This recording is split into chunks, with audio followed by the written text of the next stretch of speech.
आप सभी श्रोता मित्रों को हार्दिक नमस्कार। प्रस्तुत है प्रफुल्ल कुमार त्रिपाठी जी द्वारा लिखित कहानी कब आएगी नई सुबह। रेलवे स्टेशन से सिर्फ 2 किलोमीटर दूर था वह चर्चित गांव मिसरपुरा, जहां जसप्रीत अपनी 7 पीढ़ी से रहता चला आया था। ट्रेन से उतरते ही लोग बाग पैदल ही उस गांव तक पहुंच जाया करते थे, और अगर सामान हुआ या बच्चे जनाना तो फिर इक्का ताका तो था ही। जसप्रीत के गांव की खूबी यह थी कि उसके गांव की लड़कियां बहुत सुंदर हुआ करती थीं। उनका रंग गोरा चिट्टा हुआ करता था, और ऐसे में बदसूरत नैन नक्श वाली लड़कियां भी आसानी से अच्छे और प्रतिष्ठित घरों में खप जाया करती थीं।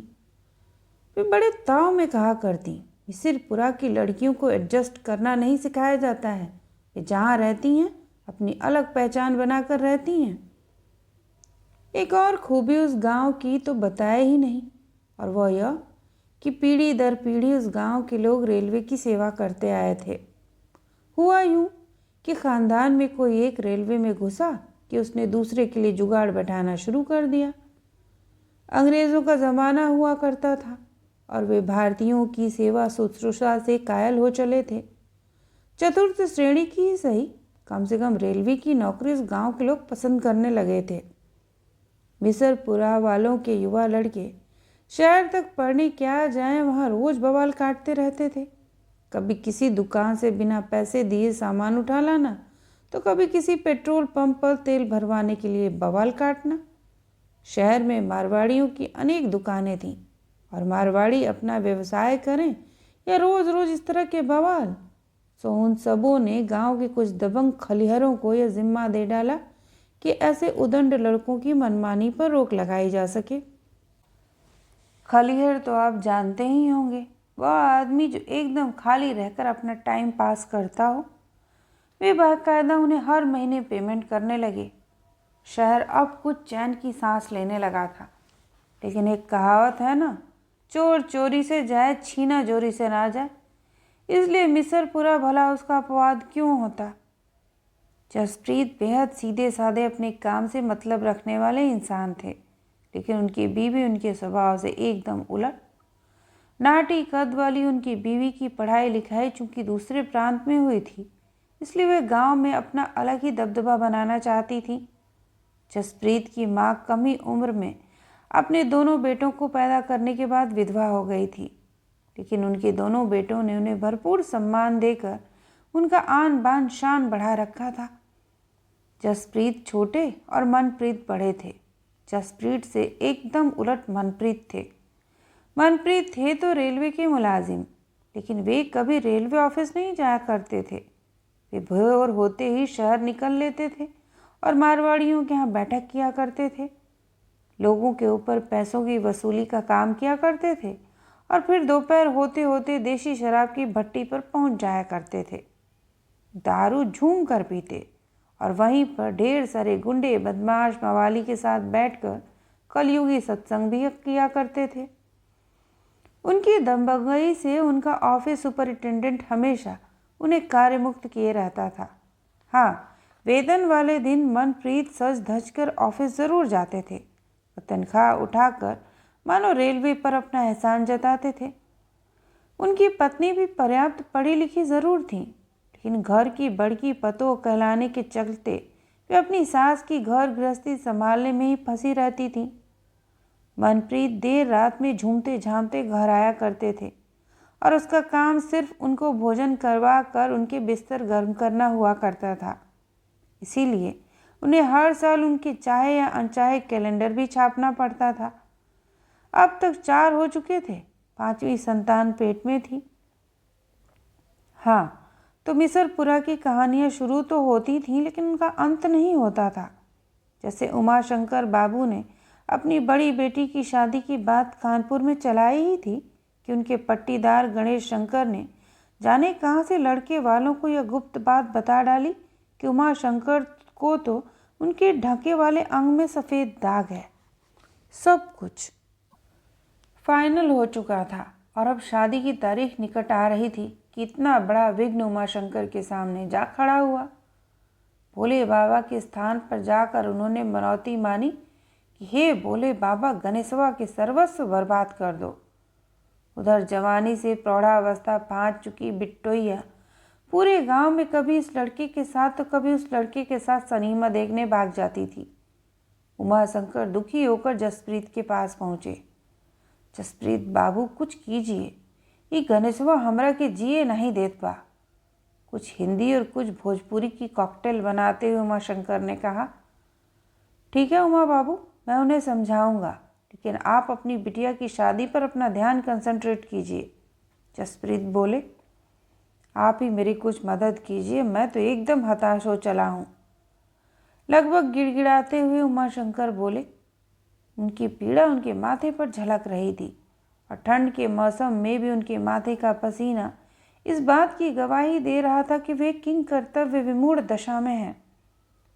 अच्छा अच्छा कहकर जसप्रीत अपनी फाइलें उलटने पलटने लगे, मानो वे उनसे कह रहे हों कि अभी अपना रास्ता नापें। उमाशंकर हताश और निराश मन से मिसरपुरा के लिए ट्रेन पकड़ लिए। स्टेशन पर उतरे तो बगल की दारू की भट्टी मानो उन्हें राहत देने का आमंत्रण देती मिली और उमाशंकर बाबू उधर हो लिए। आओ आओ उमा बाबू, कहाँ से गिरते पड़ते चले आ रहे हैं? वहाँ पहले से मौजूद मनप्रीत ने उनकी अगवानी की। अरे भाई क्या बताऊँ, शहर से आ रहा हूँ, आपके भाई साहब से ही तो मिलने गया था। कहते हुए उन्होंने मनप्रीत को पूरा किस्सा बता दिया। मनप्रीत इस बीच चखना और अनारकली ब्रांड की 2 बोतलें मंगा चुके थे और पत्तल पर चखना और कुल्हड़ में दारू परोस चुके थे। अच्छा चलो, पहले अपना थोड़ा गम मिटाओ, कहकर मनप्रीत ने चखना और दारू का आनंद उठाना शुरू किया। दोनों देर तक देश दुनिया की बातें करते रहे और उमा बाबू को सबसे ज़्यादा इस बात से तसल्ली मिली कि मनप्रीत ने गणेशवा की अक्ल ठिकाने लगाने पर हामी भर ली थी। अगली सुबह पता चला कि भोले बाबा ने उमा बाबू की चिरौरी सुन ली थी और भोर होते ही खेत खलियान गए गणेशवा को कुछ लोगों ने लाठियों से पीट पीट कर मरणासन्न कर दिया था। उसे लोग लात फाँद कर अस्पताल ले जा रहे थे। खुशी की बात यह थी कि गणेशवा को इस हालत में अस्पताल ले जाने वालों के मुखिया मनप्रीत थे। वही मनप्रीत जो कल देर रात में उमा बाबू के हम प्याला हम निवाला थे। इधर दूसरी ओर गणेशवा की औरत का रो रो कर बुरा हाल था। अरे हो मोरी काली माई, कहानी कौन हमरे सुहगवा के अधमरा कर दिहलस, ओके जमराज ले जाए, ओकर सातों पुस्तकें नाश हो जाए। छाती पीट पीट कर जमीन में लोट लोट कर उसकी पत्नी विलाप कर रही थी। लोग उसको सांत्वना दे रहे थे। घर से कम निकलने वाली औरतें भी घूंघट काढ़े उसको दिलासा दे रही थीं कि वह रोना धोना बंद करे और भगवान चाहेंगे तो गणेश बाबू अवश्य ही ठीक होकर घर आ जाएंगे। उधर अस्पताल ले जाते गणेश की हालत खराब होती जा रही थी। सिर से खून ज़्यादा बह चुका था और पीठ में रीढ़ की हड्डी भी क्षतिग्रस्त हो गई थी। डॉक्टरों ने कई बोतल खून भी चढ़ाए और मेडिकल कॉलेज रेफ़र कर दिया, लेकिन मेडिकल कॉलेज ले जाने की तैयारी करते करते देर रात तक उसकी मृत्यु हो गई। लात फाँद कर अगली सुबह उसका मृत शरीर गांव लाया गया। गणेश के दुखद निधन से पूरा गांव शोकाकुल था, लेकिन 2 लोग इस बात से खुश थे, एक उमा बाबू और दूसरा मनप्रीत। मनप्रीत की खुशी का कारण गणेश की खुशी के कारण से ज़्यादा इसलिए दुगना था क्योंकि यह उनकी गुंडों की टीम द्वारा अद्भुत कला कौशल से संपन्न 5वां कत्ल था। इस कत्ल से इलाके में उनकी दबंगई के नए कीर्तिमान स्थापित होने थे। उनके लिए तो यही कहावत फिट बैठ रही थी कि सांप भी मर गया और लाठी भी न टूटने पाई। यह वह दौर था जब उस इलाके में बात बात पर कत्ल हो जाया करता था। लाठियाँ ही नहीं, अब तो कट्टा और बिहार से आई देसी पिस्टलें भी अपराधियों के इस नेक काम में मददगार हुआ करती थीं। सफ़ेद पोश लोगों का इन अपराधियों पर वरद हस्त होता था। ठिका पट्टा लेना हो, इलेक्शन जीतना हो, किसी विरोधी का मर्डर करना हो, किसी मकान पर कब्जा करना हो, लोग सीधे इन लोगों की सेवाएं लिया करते थे। इनका आपस में भी बड़ा ही अच्छा तालमेल हुआ करता था। एक दूसरे के कार्य क्षेत्रों में कोई दूसरा दखल नहीं देता था बल्कि यथासंभव मदद ही क्या करता था। लेकिन समय कभी एक समान नहीं रहता है, वह हमेशा चलायमान रहा है। भगवान इन दिनों उमा बाबू पर कुछ ज़्यादा ही मेहरबान हो गए थे और जसप्रीत की मदद से उनकी बिट्टू की शादी लखनऊ में तय हो चुकी थी। गांव में बारात आ चुकी थी और गांव के लोग मिलजुल कर बिट्टू की शादी ठीक ठाक संपन्न हो इसके लिए प्रयासरत थे। आओ भगत में कहीं कोई कमी नहीं होने पा रही थी। अगवानी के बाद शादी की तैयारी हो रही थी और पास के बगीचे से बाई जी की महफिल की आवाज़ें गूंजने लगी थीं। कहवा से अइले भंवरवा रे मोरे, कहवा से अइले देवरवा रे मोरे, छुएला अचरवा कहवा से अइले भंवरवा रे मोरे। गांव के सारे करता धरता लड़के बाग की ओर भाग गए। भोजन पर बैठे बारातियों में कोई दाल मांग रहा है तो कोई पूड़ी, और उधर उस लड़के को तो देखो, वो अपनी प्लेटें पीट पीट कर पुलाव मांगे जा रहा है। घर की औरतों और बेटियों ने घूंघट की आड़ में ही सही बाहर आना मुनासिब समझा और किसी तरह बारातियों की पेट पूजा संपन्न हो गई। भौचक हो उठे दूल्हे और उसके पिताश्री ही नहीं जानते, उनके नाते रिश्तेदारों के लिए भी अजीबो गरीब दृश्य आने वाली किसी रोचक फिल्म का ट्रेलर जैसा लग रहा था। उधर बाई जी की तान गांव के दारू पीकर उन्मत्त लड़कों में हिलोरे मार रही थी। हमने मंगाई सुरमेदानी, ले आया जालिम बनारस का जर्दा, पान खाए सैया हमारे। गांव की इस वासनामय लीला से एकदम बिंदास होकर मनप्रीत अपनी दिनचर्या के मुताबिक झूमते झामते गांव के सिवान पर पहुंचे तो उनका माथा ठनका। अरे, आज तो बिट्टू की शादी है। वे बुदबुदा उठे और ऐसा लगा उन्हें इस महत्वपूर्ण आयोजन के भूलने का बेहद अफसोस भी हो। गांव में घुसने ही वाले थे कि फिर वही नर्तकी के बोल फिजा को रंगीन बनाने का काम कर रहे थे। पास गए तो देखा उनके बगल के गांव का एक लौंडा उस नर्तकी के साथ कमर भी मटकाया जा रहा है।